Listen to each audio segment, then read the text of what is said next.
Instead of letting people guess about who you are as a brand, practice, person, you can utilize social to tell them in advance so that when they're making decisions, they're able to make them based upon who you are, your brand is.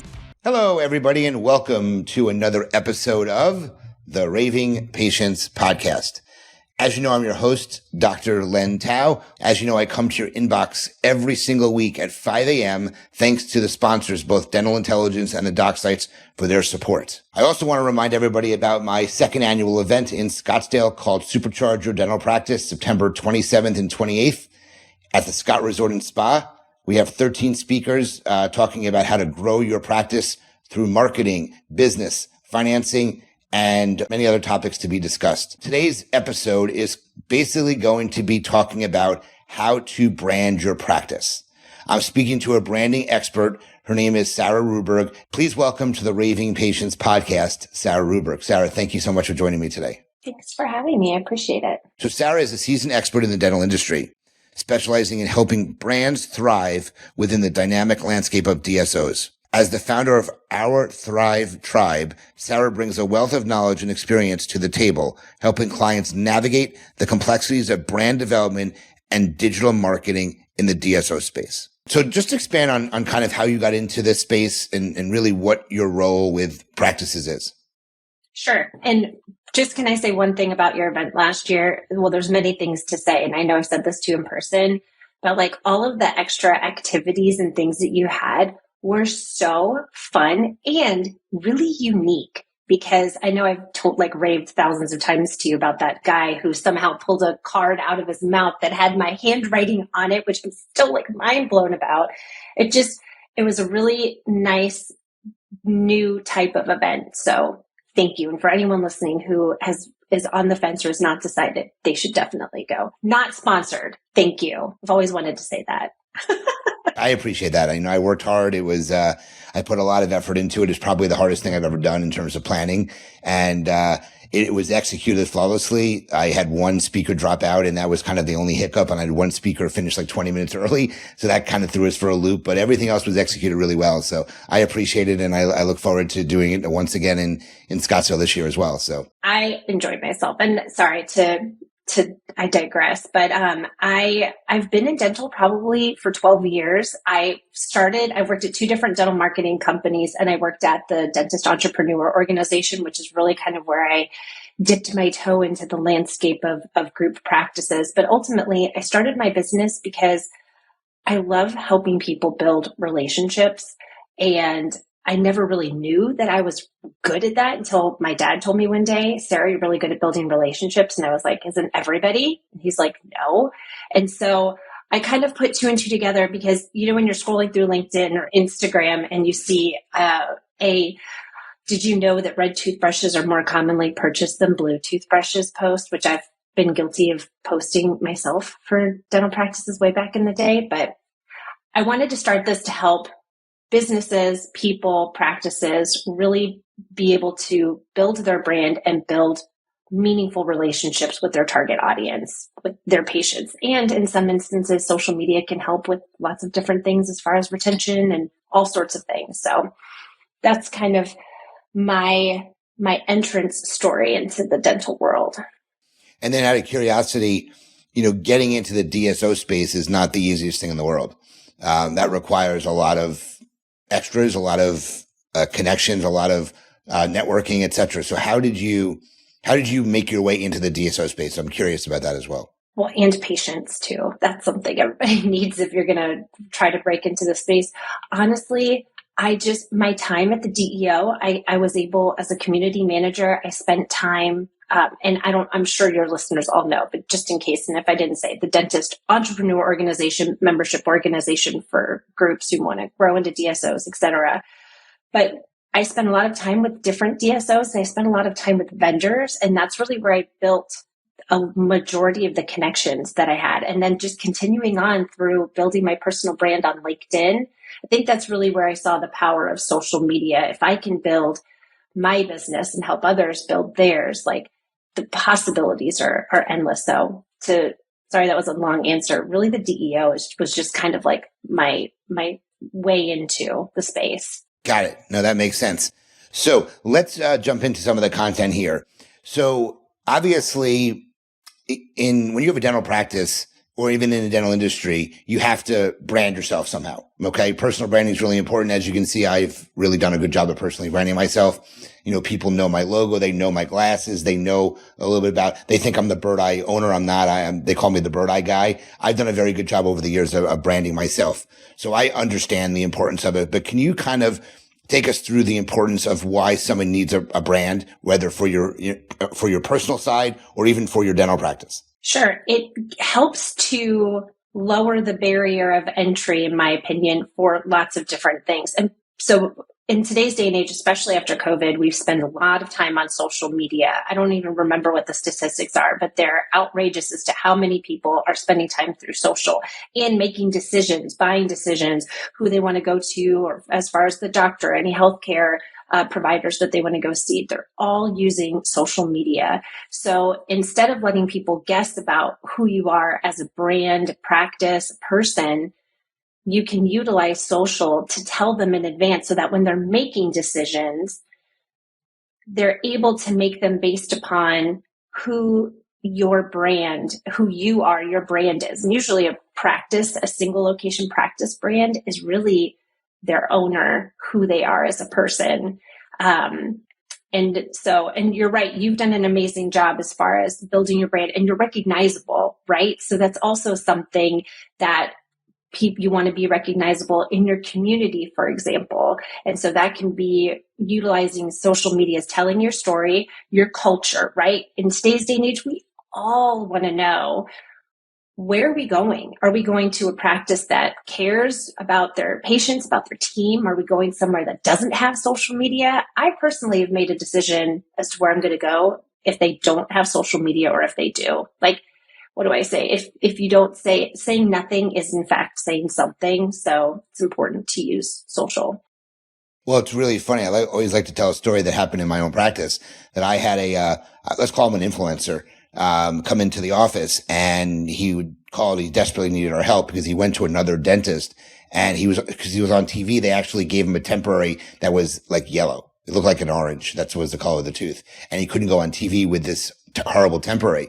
And he mentioned that he had been following us on social media, and was very interested in coming in. And then we stopped posting stuff, and he thought we weren't relevant anymore.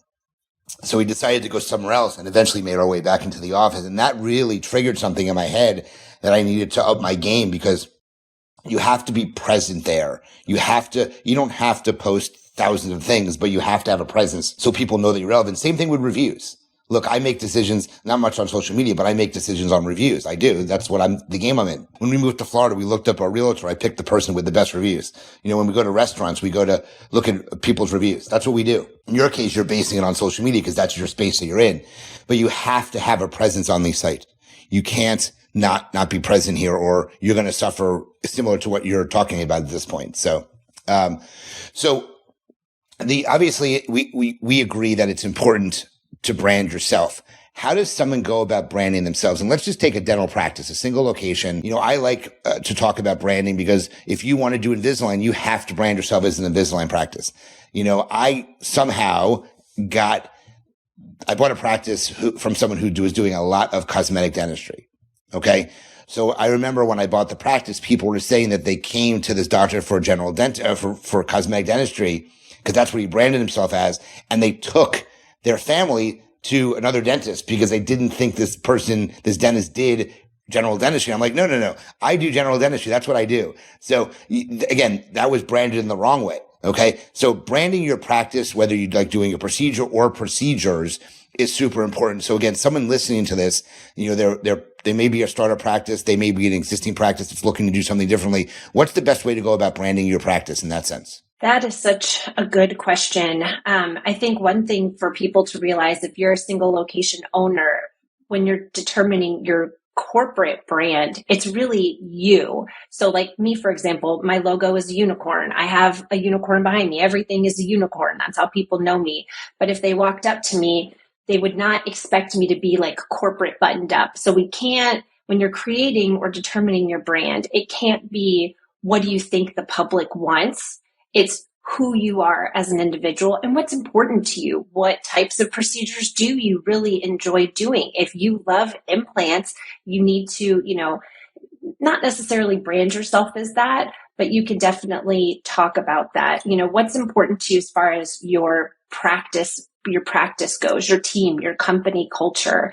Those are all of the kinds of things that you need to really kind of put into what your brand is. If you're already established, talk to your team, and decide what types of things are important for us to post on social, whether if one of our doctors speaks in the community, we should highlight those kinds of things. So it's really a matter of personal branding can be scary and even corporate because it's really about being self-aware and what's important to you and being okay with that.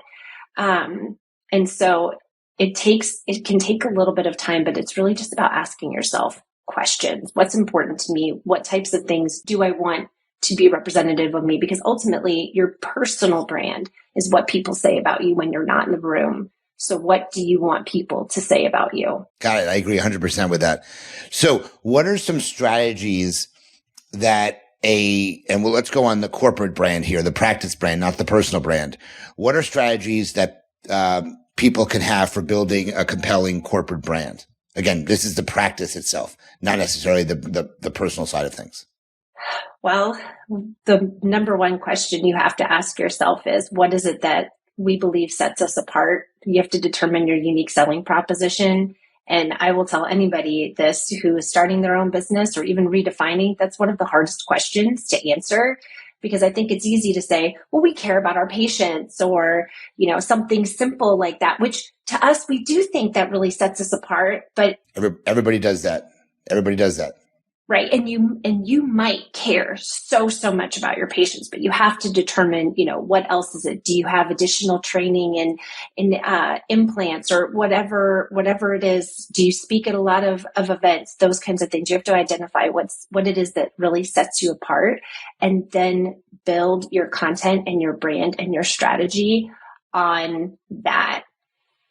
Whether that's your experience or whatever it is, again, that's probably one of the hardest questions to answer. So I would highly recommend spending time to do that, or else you're just posting the same things about that everyone else is. Yeah, when I talk to dental practices about branding, and it's obviously not my forte, I talk about it because it's some of the things I'm involved with.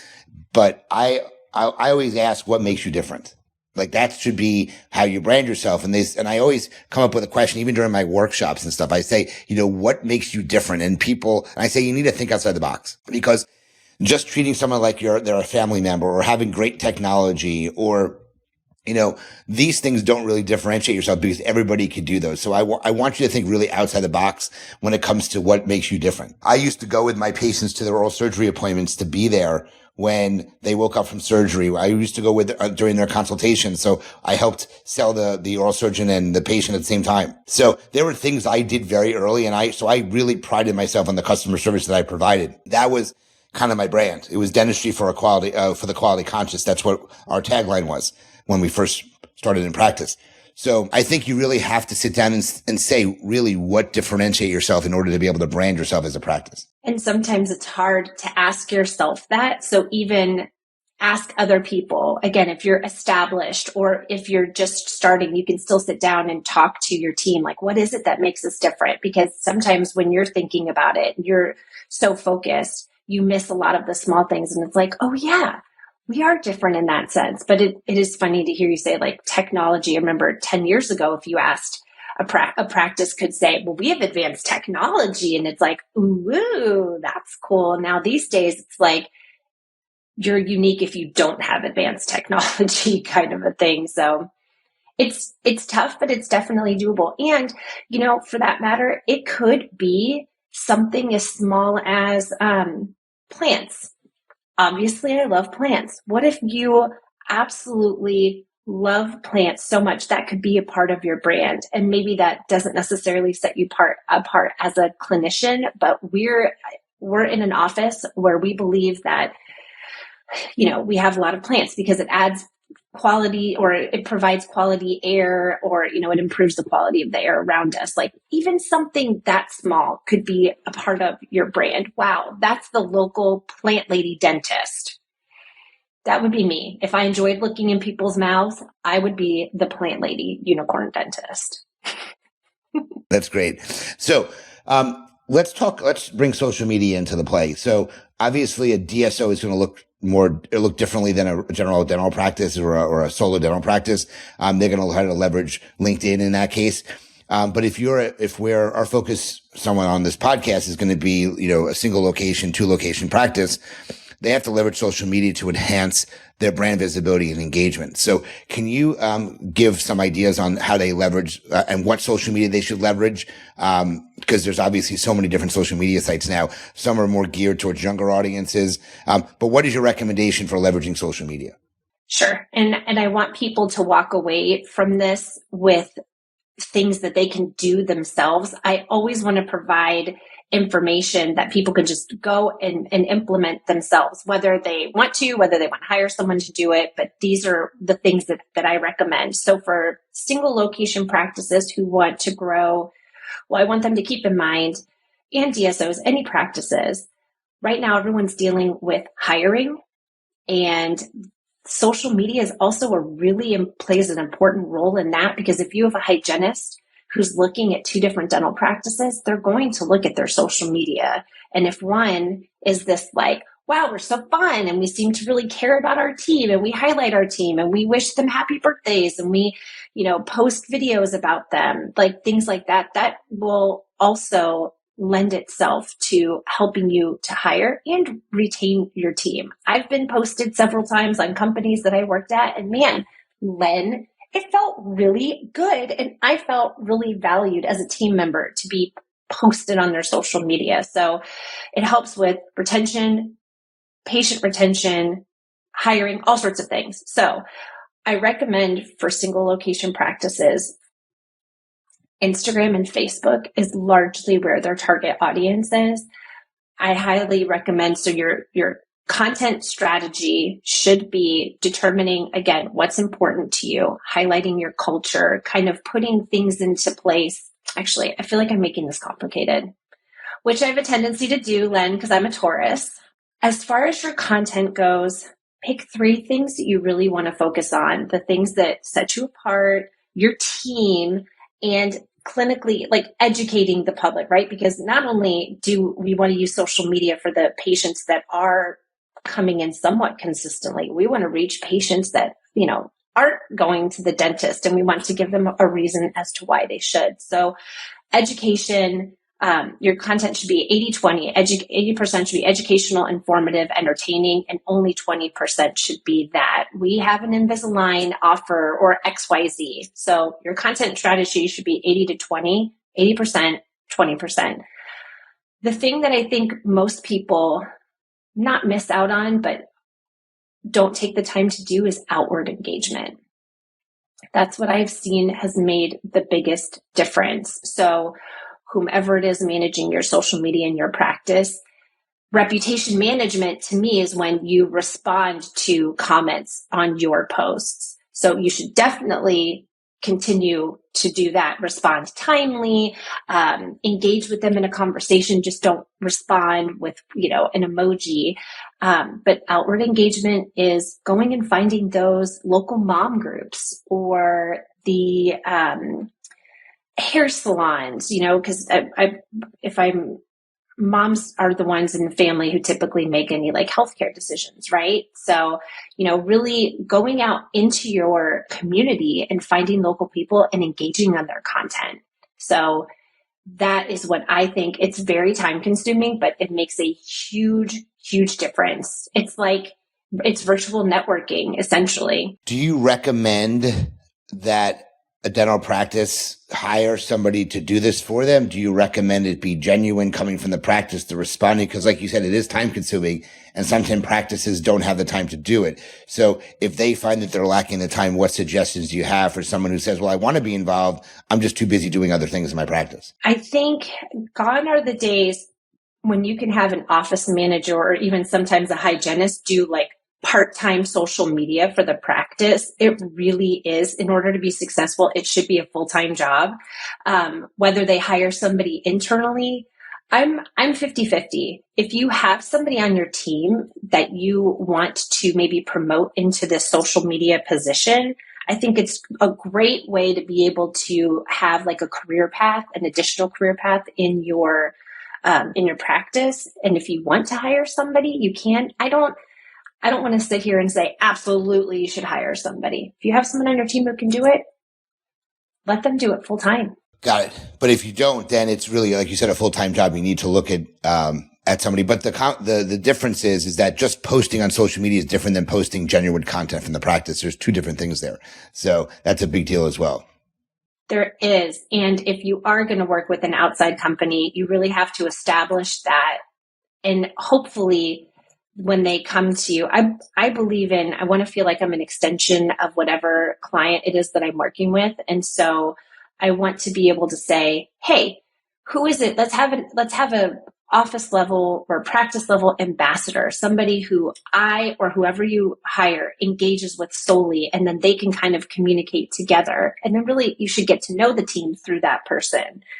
But that's also because I love building relationships. So that's why that's why I think that's important. But can sometimes be a barrier. And that's why a lot of people want to hire internally. Makes a lot of sense. And I know you talked about networking and being personable, and I'm all the same way. So I'm going to skip that question for a second. We have one other question I wanted to talk about. Obviously, even when starting a practice or deciding whether you want to buy a practice or start from scratch, there's a lot of fear and self-doubt in that. So the same goes is, how do you overcome that fear when it comes to establishing your brand online? A lot of people will come to me and say, Sarah, I don't want to self-promote. And I say, that's great. Then don't do that. At the conference I just went to, Women in DSO, I was wearing these press-on nails, Len, that should have their own Instagram page. These press-on nails were so long and sharp and sparkly because my brand is Sarah Sparkles, and heaven forbid I show up to a conference and don't have any sparkles on. People get very upset. And so I say to people, that's great. Don't promote yourself. And I give the example of, if I were to walk up to somebody and just show them those nails, there's no way that they would think, wow, this is a very corporate, buttoned up, serious individual. And they would be 100% right. And all because I just showed them my nails that I like. So I encourage people to share content such as educational things, the trends that you see in dentistry, patient experience, somebody that you helped to have a better smile, someone from your team. And that says a lot. You can say a lot about yourself without saying a single thing about yourself. Does that make sense? Makes a lot of sense. So the last thing I want to talk about is the power of networking and coming into events live. I'm a huge fan of that. I don't love these virtual things that we've gotten in the habit of doing. So talk about the power of networking and attendance at events live for industry growth. When I'm going to switch like the smallest of gears, when industry partners and vendors come to me and say, Sarah, how do I grow in the DSO space? Or how do I grow in this space? I say, there's 3 things that you have to do. Whatever company you work for really should be building their corporate brand. You as an individual should be building your personal brand, and you should be attending live events. And what that helps you to do is it's just continuous networking.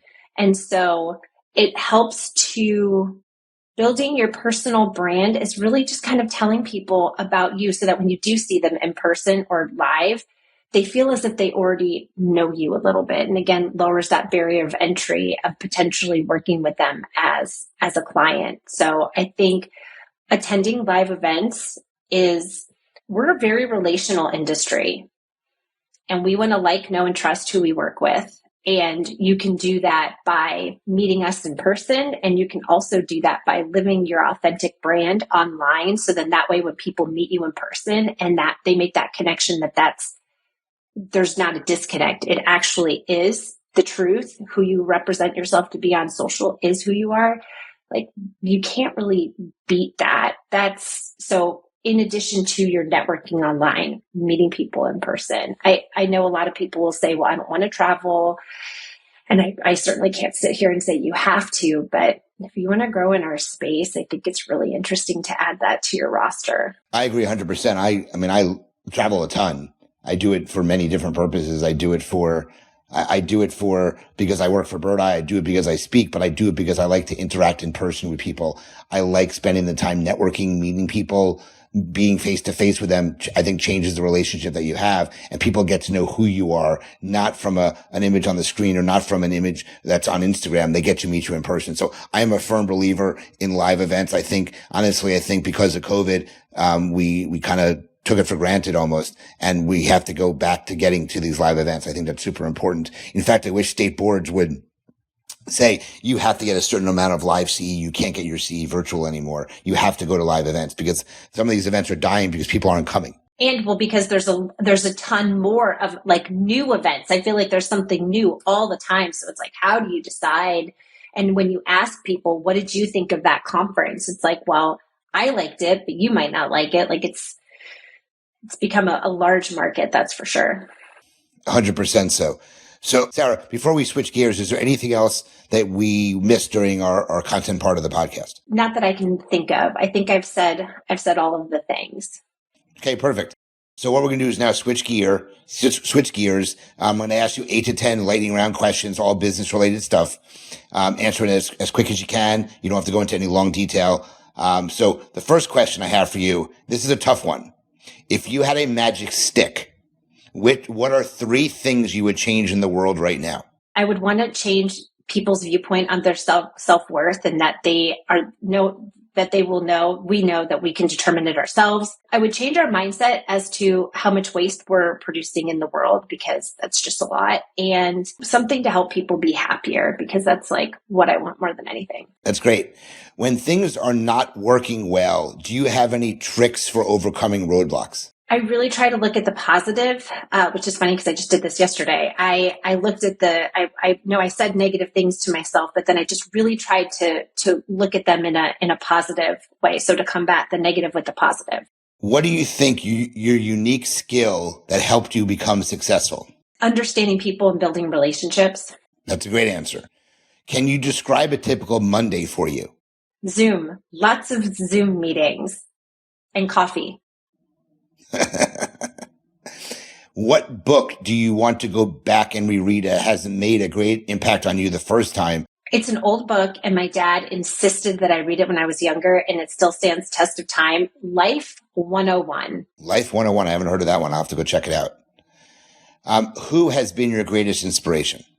My dad. I knew that was going to be the answer. So, when did you know that you wanted to take an entrepreneurial path in your career? Oh man, I did not think I was cut out for this, Len. I knew in working at the DEO and working with clinicians who made that decision to move from a clinical to CEO role, and seeing the things that they struggled with and identifying that I would struggle with the same things. Like, that's when I was like, oh, maybe I can do this for myself. So that was the turning point, learning from clinicians, making that same jump. Okay. What habits have helped make you successful? Setting boundaries, self-care. I make my bed every day, and which is important, and staying hydrated. Okay. Hey, it's all good. It's all good. How do you define success? I think success is mainly a feeling. But I also measure success in the fact that it's a long story and it's silly. And if anybody ever wants to ask me about why I think that my status on Delta shows me shows me that I'm successful, I'm more than happy to tell that story. But I do primarily believe it's really just a feeling. Gotcha. It's funny. I hit over 1 million miles on American, and I never announced it. I almost felt bad. So, yeah, I didn't say anything. So, it just showed you how much I travel, which is, again, there's good and bad. I missed a lot of things when my son was growing up, but it led to a lot of other things. So it's interesting that you said about the status on Delta. So how do you capture and keep track of ideas? Do you have a notebook? Do you do voice memos? Do you have sticky notes? I have all of the things.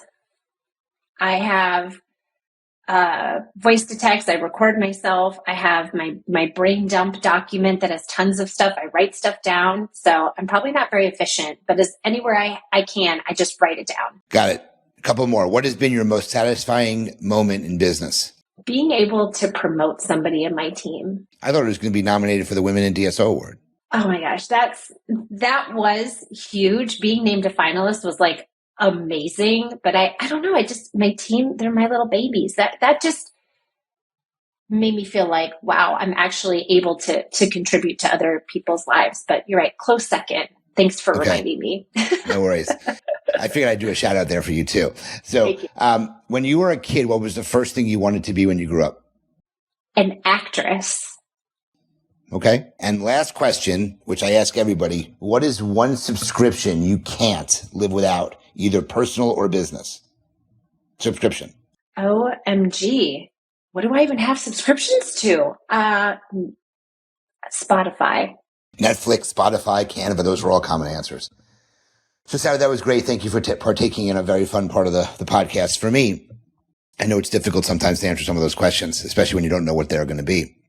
But how can people reach out to you, learn more about how you can help their either practice or DSO? They can find me on LinkedIn, again, Sarah Ruberg, or you can email me. It's sarah@ourthrivetribe.co. You told me not to. You said you were going to provide that information, and I just did too. Len, I didn't listen to you. I'm really sorry. It's all good. I'm glad you did. I'll repeat it also. But so it's sarah@ourthrivetribe.co, C-O. And they can find you on LinkedIn as well, but you're also pretty popular on social media, so they can probably find you in any social media anyway. Yes, my personal, our company page, all of the ways, Facebook, Instagram, we are there. Perfect. Well, Sarah, this was great. Thank you so much for providing your expertise on branding one's practice. You were a great guest. Thank you for being part of it. Guys, if you like the episode, please share it. Please let your colleagues know. If you have a colleague who may be interested, please let them know about Sarah and have them reach out for Sarah's assistance in branding their practice. As you know, I have an event coming up in September. It's called Supercharge Your Dental Practice. It's September 27th and 28th in Scottsdale, Arizona, at the Scott Resort and Spa. You can check it out at superchargeyourdentalpractice.com, and you can use the code RAVING, RAVING, to save $100 on registration. If you have any questions, make sure you reach out to me. Sarah, thank you so much for joining me. And as I end all of my podcasts, remember, your reputation matters. Until the next episode, have a great day, and we'll talk to everyone soon.